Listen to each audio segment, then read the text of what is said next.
Chapter 8. Have the guts to tell your story. Live out loud. Be yourself. And let people know who you are.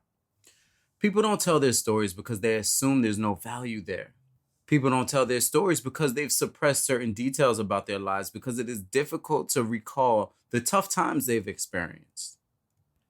People don't tell their stories because they believe it is unimpressive and uninteresting.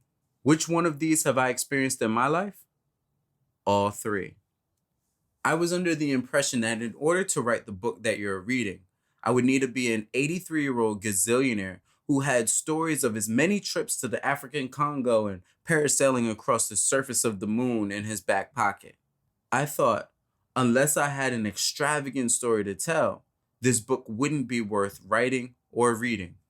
From expressing who I was and what I was thinking, I connected with so many people online. One of those people, Kenny Jones, shifted my perspective. I met Kenny on Facebook. He's an international bestseller for his book, Comeback Season, The Untapped Art of Mastering Your Resilience. He's also a coach who helps authors write their books and become bestsellers. How would your book be written if you died today? He asked me. The answer, of course, is that it wouldn't. Then I started to think of my many unique experiences like living in Idaho, overcoming depression, traveling to Dubai, and moving to California on $1 and a dream. I figured since every day isn't promised, it would be a shame for me to leave this earth without at least attempting to share my story. In this chapter, I hope to inspire you to do the same.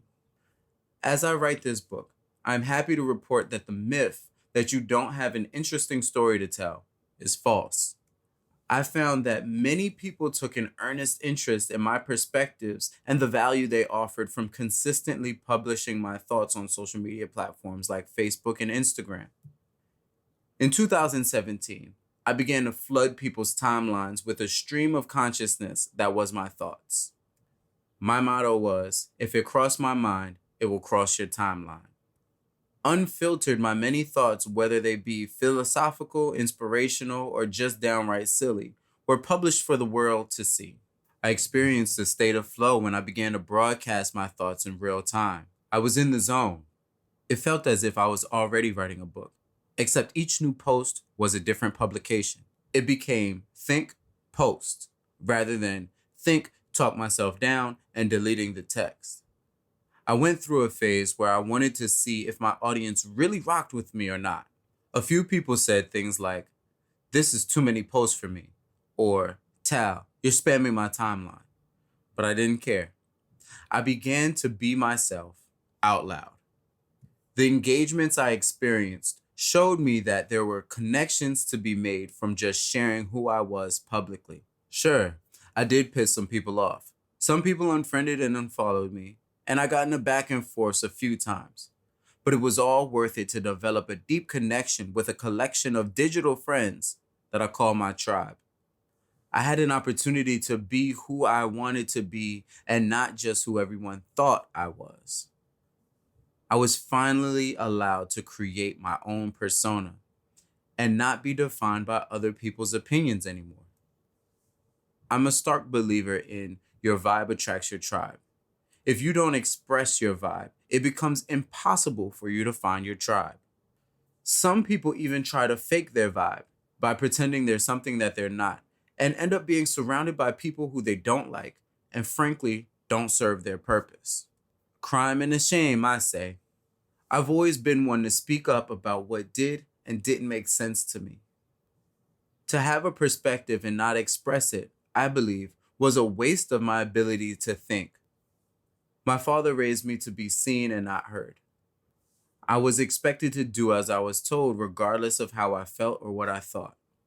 I understood and obliged to the rule, but I always had a powerful urge to at least have the opportunity to express my side of the story. Knowing that I would comply with his wishes anyway, I felt at the very least entitled to say my piece. So my father and I would have the opportunity to be on the same page. Whether he saw value in my perspective or I would understand the flaws in it, I felt communicating was an effective way to cooperate. Holding this belief caused opposition in my household that was more of a dictatorship and not a democracy, something my father wouldn't let me forget. So, why should you tell your story? When you have a dream to fulfill, you will hear you are the result of the 5 people you spend the most time with. One of the most burning questions I had at the start of my journey was, how in the world am I supposed to change my 5 closest friends when I don't feel like I chose the ones I have now? The answer, I discovered, was showing up as who I was and who I wanted to be and being as public about it as I possibly could. By telling my story, I became more of myself through like-minded individuals I found myself surrounded by. And after I moved to California, I was blown away by the number of people I met who were transplants and moved to California as I did. Many of them are creators, like actors and artists. Some are entrepreneurs. I began to notice the options for my pool of friends had made a dramatic shift. As time went on, shifts in my circle occurred simultaneously with shifts in my thinking. Each shift was a step up in my conversations and in what was possible. The closer I came to people that I could help and could also help me, gave me access to the resources in their skill set and in their network. Once I shifted my frequency and became authentically me, the rest seemed to take care of itself. They say everyone is 3 degrees of separation from everyone else on Earth. In 2020, with the use of technology, it may be more like 1 or 2 degrees separated. So how do you upgrade your circle of friends? You must learn to have the guts to tell your story.